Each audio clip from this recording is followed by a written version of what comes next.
Hi welcome back to Milana's family vlogs. ಎಲ್ಲರೂ ಹೇಗಿದ್ದೀರಾ? ಚೆನ್ನಾಗಿದ್ದೀರಾ ಅಂತ ಅಂದ್ಕೊಂಡಿದ್ದೀನಿ. ಇವತ್ತಿನ ವ್ಲಾಗಲ್ಲಿ ನಾನು ಕಂಪ್ಲೀಟ್ ಗಾರ್ಡನ್ ಟೂರ್ ಮಾಡೋಣ ಅಂತ ಅಂದ್ಕೊಂಡಿದ್ದೀನಿ. ಸೊ ನನ್ನ ಟೆರೆಸ್ ಗಾರ್ಡನಲ್ಲಿ ಯಾವುದೆಲ್ಲ ಪ್ಲ್ಯಾಂಟ್ಸ್ ಇದೆ ಡಿಟೇಲ್ ಆಗಿ ತೋರಿಸ್ತಾ ಹೋಗ್ತೀನಿ. ಸೊ ವಿಡಿಯೋ ತುಂಬ ಲೆಂತಿ ಆದರೆ ನಾನು ನೆಕ್ಸ್ಟ್ ವಿಡಿಯೋದಲ್ಲಿ ತೋರಿಸ್ತೀನಿ. ಎಷ್ಟು ಕವರ್ ಮಾಡೋಕ್ಕಾಗುತ್ತೆ ಅಷ್ಟು ಮಾಡ್ತೀನಿ ಈ ವಿಡಿಯೋದಲ್ಲಿ. ಸೊ ಬನ್ನಿ ಹಾಗಾದರೆ ವಿಡಿಯೋ ಸ್ಟಾರ್ಟ್ ಮಾಡೋಣ. ಫಸ್ಟ್ ನೋಡಿ ಕಂಪ್ಲೀಟಾಗಿ ಒಂದು ಸಲ ತೋರಿಸ್ತೀನಿ, ಆಮೇಲೆ ಡೀಟೇಲಾಗಿ ಒಂದೊಂದೇ ಗಿಡದ ಬಗ್ಗೆ ತೋರಿಸ್ತಾ ಹೋಗ್ತೀನಿ. ಇದು ನೋಡಿ ನಮ್ಮದು ಮನೆ 30-40 ಸೈಟಲ್ಲಿ ಇರೋದ್ರಿಂದ ಅಂದರೆ ಸುಮಾರು 1200 ಸ್ಕ್ವೇರ್ ಫೀಟ್ ಆಗುತ್ತೆ. ಸೊ ಎಷ್ಟು ಗಿಡಗಳನ್ನು ಬೇಕಾದರೂ ಕೂಡ ಆರಾಮ್ಸೆ ಬೆಳೆಸ್ಬೋದು.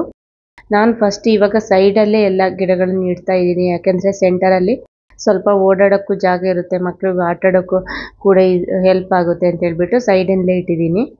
ಕೆಲವು ಗಿಡಗಳನ್ನೆಲ್ಲ ನಾನು ನೆಲದಲ್ಲಿ ಇಟ್ಟಿದ್ದೀನಿ, ಯಾಕೆಂದರೆ ಸ್ಟ್ಯಾಂಡ್ ಕೂಡ ಕರೆಕ್ಟಾಗಿ ಇನ್ನೂ ಮಾಡಿಸಿಲ್ಲ, ಇನ್ನು ಕೂಡ ಸರಿಯಾಗಿ ಅರೇಂಜ್ ಮಾಡಿಲ್ಲ, ಅದಕ್ಕೋಸ್ಕರ.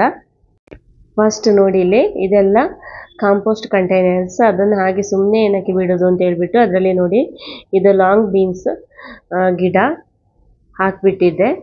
ಬಟ್ ಗಿಡ ಏನೋ ತುಂಬ ಚೆನ್ನಾಗಿ ಬಂತು, ಆದರೆ ಅಷ್ಟೇನು ಅಂದ್ಕೊಂಡಷ್ಟು ಬೀನ್ಸ್ ಆಗಲಿಲ್ಲ, 1-2 ಆಗಿದೆ. ಸೊ ಸ್ವಲ್ಪ ಎಲ್ಲ ಹಾಗೆ ಒಣಗೋಗಿದೆ, ಇದನ್ನು ಹಾಗೆ ಬಿಟ್ಟಿದ್ದೀನಿ, ಯಾಕಂದರೆ ಇದರ ಬೀಜದಿಂದ ಮತ್ತೆ ಹೊಸ ಗಿಡಗಳನ್ನು ಮಾಡ್ಕೊಳ್ಬೋದು ಅಂತ. ಸೊ ಇದೊಂದು 2-3 ತಿಂಗಳು ಹೀಗೆ ಇರುತ್ತೆ ಗಿಡಗಳು, ಆಮೇಲೆ ಇದನ್ನು ಕಿತ್ತಾಕ್ಬಿಟ್ಟು ಹೊಸ ಗಿಡ ಹಾಕ್ತೀನಿ. ನೋಡಿ ಇಲ್ಲೊಂದಿದೆ. ಸೊ ಇದು ತುಂಬ ಚೆನ್ನಾಗಿರುತ್ತೆ, ಪಲ್ಯ ಎಲ್ಲ ಮಾಡಲಿಕ್ಕೆ ತುಂಬ ಟೇಸ್ಟಾಗಿರುತ್ತೆ ಬೀನ್ಸು. ಸೊ ನಾವು ಯೂಶ್ವಲಿ ಅಂಗಡಿಯಿಂದ ತರ್ತೀವಿ, ಇಲ್ಲಾಂದರೆ ಊರಿಗೆ ಹೋದಾಗ ತೊಗೊಂಡು ಬರ್ತಾ ಇರ್ತೀವಿ. ನನಗಂದರೆ ತುಂಬ ಇಷ್ಟ ಇದು. ಇದೊಂದು ದಾಳಿಂಬೆ ಗಿಡ ಹಾಕಿದೆ, ಅದಕ್ಕೆ ಸಪೋರ್ಟ್, ಇದಕ್ಕೆ ಬೀನ್ಸ್ ಗಿಡಕ್ಕೆ ಸಪೋರ್ಟ್ ಕೊಡೋಕ್ಕೆ ಬೇರೆ ಏನೂ ಇಲ್ಲ ಅಂತ ಹೇಳ್ಬಿಟ್ಟು ಅದರ ಮೇಲೆ ಹಬ್ಬಿಸ್ಬಿಟ್ಟಿದ್ದೀನಿ. ಸೊ ಇವಾಗ ಇದು ಟೆಂಪರರಿ ಹೀಗೆ ಬಿಟ್ಟಿರ್ತೀನಿ. ಇಲ್ಲಿ ನೋಡಿ 1-2 ಪುದೀನ ಗಿಡ ಕೂಡ ಹುಟ್ಕೊಂಡಿದೆ, ಇದು ವೇಸ್ಟಿನಿಂದ ಹುಟ್ಕೊಂಡಿರೋಂಥದ್ದು.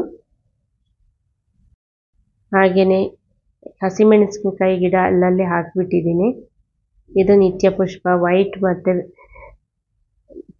ಪಿಂಕ್ ಕಲರ್ದು 2 ಒಂದರಲ್ಲೇ ಇದೆ. ಹಾಗೆಯೇ ಮಲ್ಲಿಗೆ ಗಿಡ ನೋಡಿ, ಇವಾಗ ಒಂದು ಸಲ ಎಲ್ಲ ಮಲ್ಲಿಗೆ ಆಗಿಬಿಟ್ಟು ಇವಾಗ ಇದು ಸೆಕೆಂಡ್ ರೌಂಡು ಎಲ್ಲ ಮೊಗ್ಗುಗಳು ಬಿಡ್ತಾ ಇದೆ ನೋಡಿ. ಇದು ತುಂಬ ಚಿಕ್ಕ ಗಿಡ, ಆದರೆ ಎಷ್ಟೊಂದು ಹೂವು ಆಯ್ತು ಅಂದರೆ ಇದರಲ್ಲಿ ತುಂಬ ಹೂವು ಆಯಿತು. ಇದೊಂದು ರೆಡ್ ಡಬಲ್ ಪೆಟಲ್ದು ದಾಸವಾಳ ಗಿಡ ನೋಡಿ, ಹೂವನ್ನು ಸೈಡಲ್ಲಿ ತೋರಿಸ್ತಾ ಇದ್ದೀನಿ ನಾನು. ಇದು ಹೊಸದಾಗಿ ತಂದಿರೋಂಥ ಗಿಡ, ಇದಕ್ಕೆ ನಾನು ಕೊಟ್ಟಿರೋದು 50 ರುಪೀಸ್. ಸೊ ಇದೆಲ್ಲ ತುಂಬ ಓಲ್ಡ್ ರೋಸ್ ಪ್ಲ್ಯಾಂಟ್ಸ್, ಇದೆಲ್ಲ ತುಂಬ ಹಳೆಯ ಗಿಡಗಳು. ಸೊ ಪಾಟಲ್ಲಿ ಕೂಡ ಮಣ್ಣಿನಲ್ಲಿ ಅಷ್ಟೊಂದು ಇದು ಇಲ್ಲದ ಕಾರಣ, ನ್ಯೂಟ್ರಿಯೆಂಟ್ಸ್ ಇಲ್ಲದ ಕಾರಣ ನೋಡಿ ಹೇಗಾಗಿದೆ. ಅದಲ್ಲದೆ ಬಿಸಿಲಿಗೆ ಕೂಡ ಈ ಸಲ ತುಂಬ ಬಿಸಿಲಿಗೆ ಗಿಡಗಳು ಎಫೆಕ್ಟ್ ಆಗಿದೆ. ಇದು ವೈಟ್ ದಾಸವಾಳ ಗಿಡ, ಇದು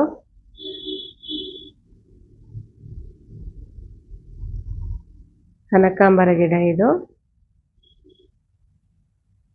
ಹಾಗೆಯೇ ಇದು ವೈಟ್ ಶಂಖಪುಷ್ಪ ಗಿಡ, ಅಂದರೆ ಇದು ಎಲ್ಲ ಹಾಳಾಗಿ ಹೋಗಿತ್ತು, ಹಾಗೆ ಕಟ್ ಮಾಡಿದ್ಮೇಲೆ ಈಗ ಒಂದು ರೌಂಡ್ ಚಿಗುರ್ಕೊಂಡಿದೆ, ಇನ್ನು ಅದರಲ್ಲಿ ಹೂವು ಆಗುತ್ತೆ.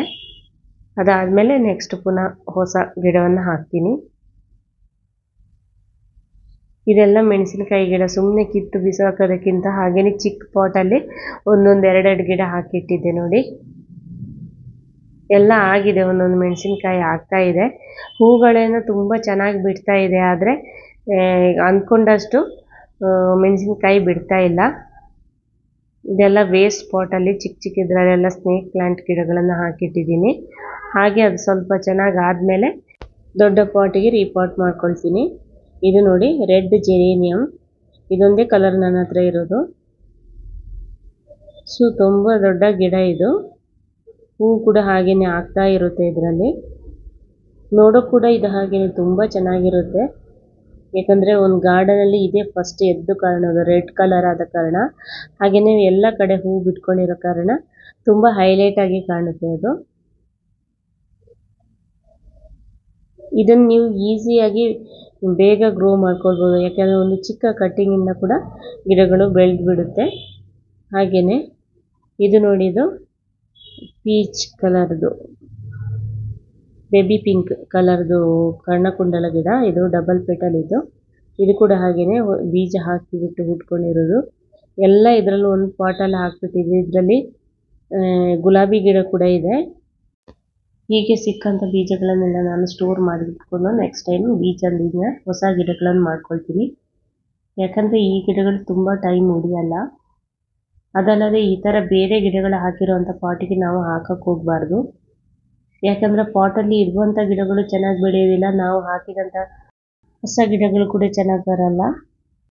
ಇದು ನೋಡಿ ನಾಟಿ ದಾಸವಾಳ, ಇದು ಊರಿಂದ ತಗೊಂಡು ಬಂದಿದ್ದೆ.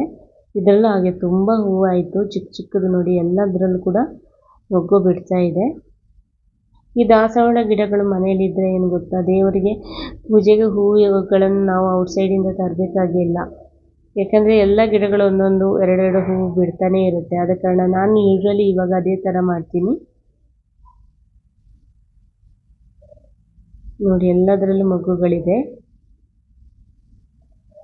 ಇದು ನಿಮಗೆ ವಿಡಿಯೋದಲ್ಲಿ ಚೆನ್ನಾಗಿ ಕಾಣಿಸ್ಲಿರ್ಲಿಕ್ಕಿಲ್ಲ, ಯಾಕೆಂದರೆ ತುಂಬ ಹತ್ರ ಇಟ್ಟಿದ್ದೀನಿ. ಕಂಪ್ಲೀಟಾಗಿ ನಿಮಗೆ ಐಡಿಯಾನೂ ಬರಲಿಕ್ಕಿಲ್ಲ. ಯಾಕೆಂದರೆ ಒಂದು ಸಲ ಅರೇಂಜ್ ಮಾಡಿ ಆದಮೇಲೆ ನಾನು ಇನ್ನೊಂದು ಸಲ ಡೀಟೇಲಾಗಿ ತೋರಿಸ್ತೀನಿ.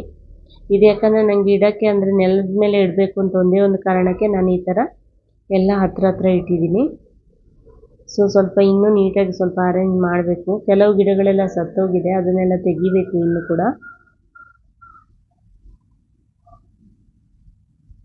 ಇದೊಂದು ಗಿಡ ನೋಡಿ, ಇದು ಆರ್ನಮೆಂಟಲ್ ಪ್ಲ್ಯಾಂಟ್ ಅಷ್ಟೇ, ಅದರಲ್ಲೇನು ಹೂವು ಆಗಲ್ಲ. ಇದು ನಾಟಿ ಗುಲಾಬಿ, ಇದು ಎಲ್ಲರ ಮನೇಲಿ ಇದ್ದೇ ಇರುತ್ತೆ. ಇದು ಹೂ ಬಿಟ್ಕೊಂಡ್ರೆ ತುಂಬ ಹೂ ಬಿಡುತ್ತೆ ಇದು ನೋಡಿ.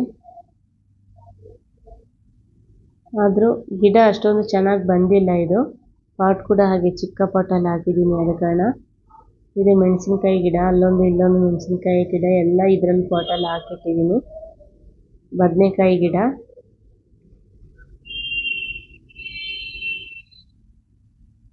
ಇದು ನೋಡಿ ವೈಟ್ ರೋಸ್, ಇದೆಲ್ಲ ಹಳೆ ಗಿಡಗಳು. ತುಂಬ ಒಂದು ಅಂದರೆ 4-5 ಇಯರ್ಸ್ ಬ್ಯಾಕ್ ನಾನು ತಗೊಂಡಿದ್ದು.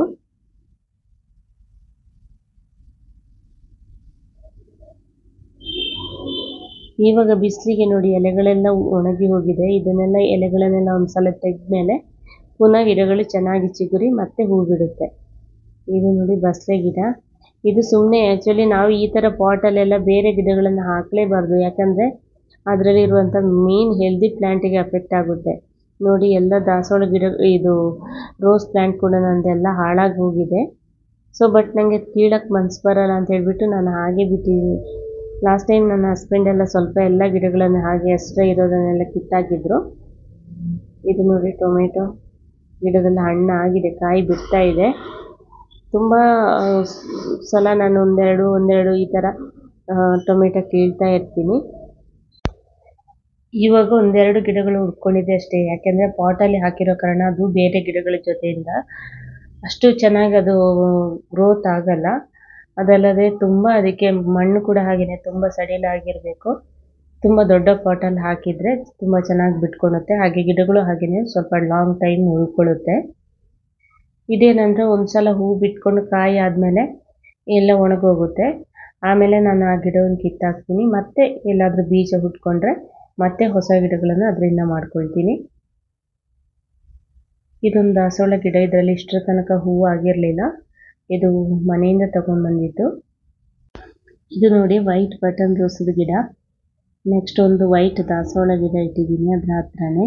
ಗಿಡಗಳೆಲ್ಲ ತುಂಬ ಹತ್ರ ಇಟ್ಟಿದ್ದ ಕಾರಣ ನಿಮಗೆ ನೀಟಾಗಿ ಕಾಣಿಸೋದಿಲ್ಲ, ಯಾಕಂದರೆ ವಿಡಿಯೋದಲ್ಲಿ ತುಂಬ ಹತ್ರ ಇಟ್ಟಿದ್ದೀನಿ. ಯಾಕಂದರೆ ನೆಲದ ಮೇಲೆ ಇಟ್ಟರೆ ಡೈಲಿ ಗುಡಿಸ್ಬೇಕಲ್ಲ, ಗುಡಿಸುವಾಗ ಕಷ್ಟ ಆಗುತ್ತೆ, ಒಟ್ಟನ್ನು ಈ ಕಡೆಯಿಂದ ಆ ಕಡೆ ತೆಗೆದಿಡೋದು ಅಂತ ಹೇಳ್ಬಿಟ್ಟು ಇವಾಗ ಟೆಂಪರರಿ ಎಲ್ಲ ಹತ್ರ ಇಟ್ಟಿದ್ದೀನಿ. ನೆಕ್ಸ್ಟ್ ಸ್ಟ್ಯಾಂಡ್ ಮಾಡಿ ಆದಮೇಲೆ ಅದನ್ನೆಲ್ಲ ನೀಟಾಗಿ ಇಟ್ಕೊಳ್ತೀನಿ ಅಂತ. ಜೇಡ್ ಪ್ಲಾಂಟ್, ಇದೊಂದು ಚಿಕ್ಕ ಕಟ್ಟಿಂಗ್ ಹಾಕಿದೆ, ಚೆನ್ನಾಗಿ ಬಂದಿದೆ ಅದು ಗಿಡ. ಇದು ಆರೆಂಜ್ ಕಲರ್, ಡಬಲ್ ಕಲರ್ ಇದೆಯೋ, ಆರೆಂಜ್ ಆ್ಯಂಡ್ ವೈಟ್ ರೋಸ್ ಗಿಡ. ನೆಕ್ಸ್ಟ್ ಇದರಲ್ಲೊಂದು ಬಸಲ್ ಗಿಡ ಕೂಡ ಹುಟ್ಕೊಂಡಿದೆ.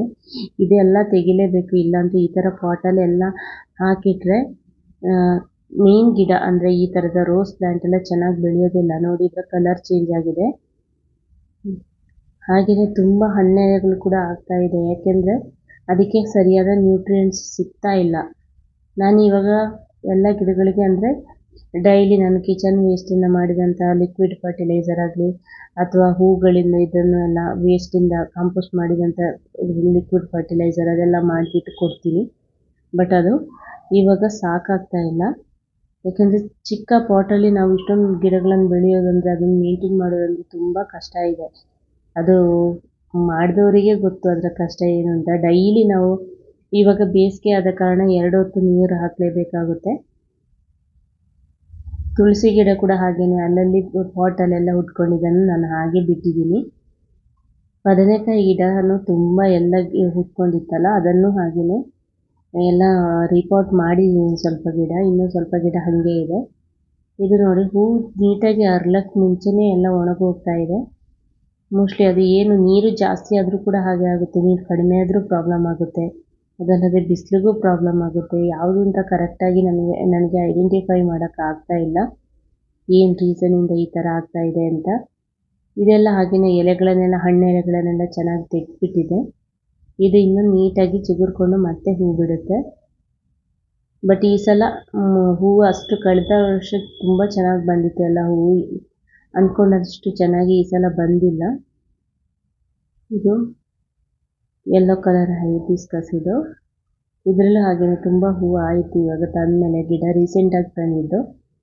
ಇಲ್ಲೊಂದು ನೋಡಿ, ಇದು ಪಿಂಕ್ ಕಲರ್, ಇದು ದಾಸವಾಳ ಗಿಡ. ಈ ರುದ್ರಾಕ್ಷಿ ಹೂವಿನ ಗಿಡ ಇದೆಲ್ಲ ಒಂದು ಸ್ವಲ್ಪ ಬೀಜ ಹಾಕಿದರೆ ಸಾಕು, ಎಲ್ಲ ಕಡೆ ಹುಟ್ಕೊಂಡ್ಬಿಡುತ್ತೆ. ಬಟ್ ಅದನ್ನು ನೋಡೋಕ್ಕೆ ಎಷ್ಟು ಚೆನ್ನಾಗಿರುತ್ತೆ ಅಂದರೆ ಕೀಳಕ್ಕೆ ಮನಸ್ಸು ಬರ್ತಾ ಇಲ್ಲ. ಎಲ್ಲ ಪಾಟಲ್ಲಿ ಹುಟ್ಕೊಂಡಿದೆ ನೋಡಿ. ಹಾಗೆ ಇನ್ನೊಂದು ಚಿಕ್ಕ ಬೇವಿನ ಇದು ಬೀಜ ಹಾಕಿದೆ, ಬೀಜದಿಂದ ಹುಟ್ಕೊಂಡಿರೋ ಅಂಥ ಇದು ಬೇವಿನ ಗಿಡ. ಇದು ಕರಿಬೇವಿನ ಸೊಪ್ಪಿದ್ದು.